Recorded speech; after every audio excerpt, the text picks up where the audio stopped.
پانی کی طرح بہہ گئے صدیاں کبھی کبھی، اکثر ہوا ہے یوں بھی کہ لمحے ٹھہر گئے۔ جس سے ہے فکر مرہم کی اسے قاتل سمجھتے ہیں۔ الہی خیر ہو یہ زخم اچھا ہو نہیں سکتا۔ کاش سڑکوں کی طرح زندگی کے راستے پر بھی لکھا ہوتا کہ آگے خطرناک موڑ ہے، ذرا سنبھل کر۔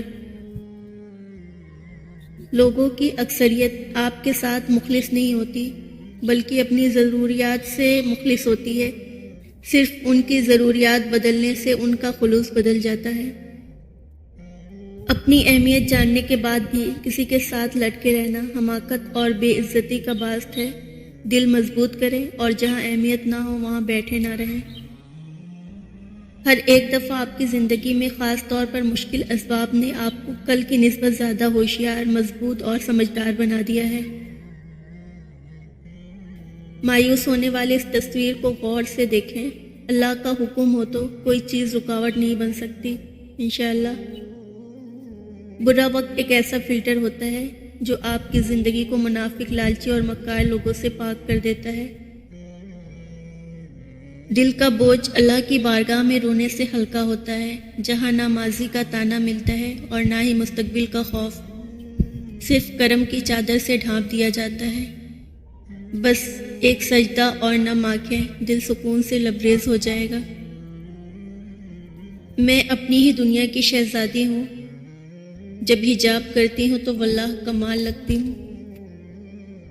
تو نے دیکھا ہے کبھی ایک نظر شام کے بعد، کتنے چپ چاپ سے لگتے ہیں شجر شام کے بعد۔ ہمارا کردار وہی ہوتا ہے جب ہم سوچتے ہیں کہ کوئی نہیں دیکھ رہا ہے۔ جنت میں گھر ذکر الہی سے تیار ہوتے ہیں۔ جب انسان ذکر سے رک جاتا ہے، فرشتے بھی محل کی تعمیر سے ہاتھ اٹھا لیتے ہیں۔ اے محمد صلی اللہ علیہ وسلم، کہو کہ اگر سمندر میرے رب کی باتیں لکھنے کے لیے روشنائی بن جائے تو وہ ختم ہو جائے گی، مگر میرے رب کی باتیں ختم نہ ہوں، بلکہ اتنی ہی روشنائی ہم اور لے آئیں تو بھی وہ کفالت نہ کرے۔ ایسے ہی نیک لوگ وہ ہیں جو دودھ کے دھلے ہیں، بلکہ جن کو بار بار خود کو پانی سے دھونا پڑتا ہے، توبہ اور ندامت کے پانی سے۔ اور اگر کوئی بار بار کسی کو معاف کر کے سیکنڈ چانس دینے کا ظرف رکھتا ہے تو وہ اللہ تعالیٰ ہے، کیونکہ وہ رحیم ہے۔ میری آنکھوں میں آنسو آ گئے جب اللہ نے مجھ سے پوچھا الست بربکم، کیا میں تمہارا رب نہیں؟ میں نے کہا بلا، بے شک آپ ہی ہیں۔ اس پر اللہ نے بڑے لاڈ سے کہا فَإِنَّا تَذْهَبُونَ، تو پھر کدھر جا رہے ہو مجھے چھوڑ کر؟ کیا کوئی انسان تمہیں مجھ سے زیادہ محبت دے سکتا ہے؟ کیا دنیا مجھ سے زیادہ تمہیں نوازتی ہے؟ کیا دیکھتے نہیں جو فرشتے تمہارے کیے ہوئے گناہ میرے پاس لاتے ہیں، تو میں صبح انہی کے ہاتھوں تمہارا رزق بھیج دیتا ہوں۔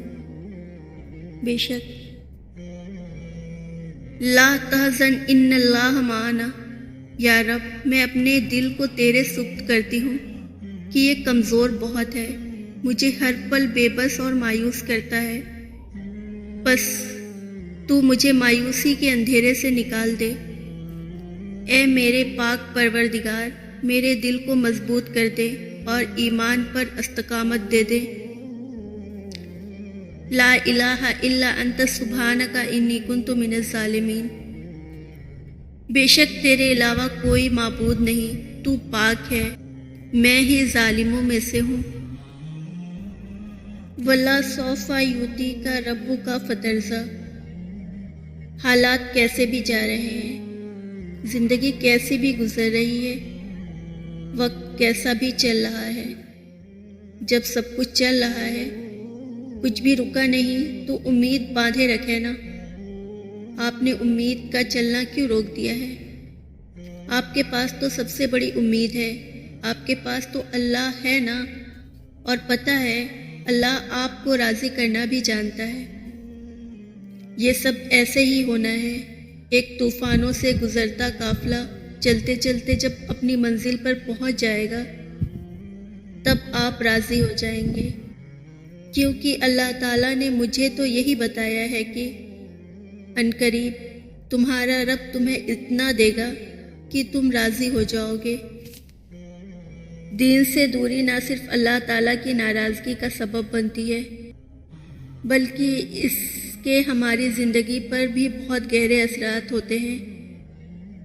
ہمارے روزمرہ کے کاموں میں برکت نہیں رہتی، دل کا سکون ختم ہو جاتا ہے، ذہن ایک کشمکش میں گھرا رہتا ہے، ہر وقت مایوسی کی کیفیت رہتی ہے، سب کچھ پاس ہوتے ہوئے بھی ایک خالی پن محسوس ہوتا ہے۔